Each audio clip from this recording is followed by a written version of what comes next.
আসামে যদি এক ধর্মের মানুষ অপর ধর্মের মানুষের কাছ থেকে জমি কিনতে চায় তাহলে বহুবিধ অনুসন্ধান ও পরীক্ষা নিরীক্ষার মধ্যে দিয়ে যেতে হবে।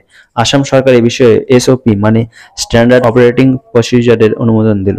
একদম সোজা চলতি ভাষায় বাংলা বিষয়টা কি, যদি এক ধর্মের মানুষ অপর ধর্মের মানুষের কাছ থেকে জমি কিনতে চায় তাহলে বিষয়টি প্রথমে আসবে জেলা শাসকের কাছে। তার প্রাথমিক অনুসন্ধানের পর সেটাকে একজন নোডাল অফিসার পাঠাবেন রেভিনিউ ডিপার্টমেন্টের কাছে।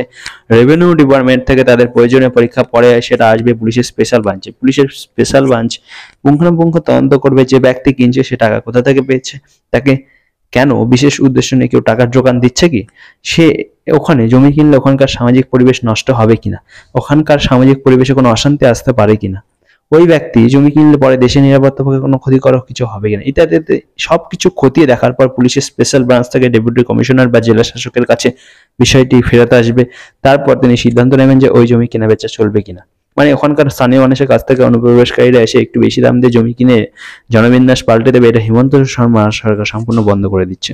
এটার সোজা বাংলার অর্থ হচ্ছে 50-60টি হিন্দু পরিবার বাস করে, সেখানে দুজন মুসলিম পরিবার এসে জমি কিনতে চাইলে যত বেশি দাম দিক না কেন জমি কিনতে পারবে না, সামাজিক পরিবেশ অশান্ত হয়ে উঠতে পারে। এই যুক্তি দেখিয়ে সেই জমি কেনা বাতিল হয়ে যাবে। আসামের কোনো এনজিও আসামের কোথাও জমি কিনতে চাইলে কোনো সমস্যা নেই, কিন্তু আসামের বাইরে কোনো এনজিও আসামের জমি কিনতে চাইলে এরকম ভেরিফিকেশনের মধ্যে দিয়ে যেতে হবে। কেউ যদি বিশেষ কোনো চক্রান্তের উদ্দেশ্য নিয়ে জমি ওখানে কিনতে চায় তবে যে পরিমাণ পুলিশ তদন্তের মুখোমুখি হতে হবে তাতে সে তাই রাপ করে ছাড়বে। চলতি বাংলায় বললে তার হালুয়া টাইট হয়ে যাবে।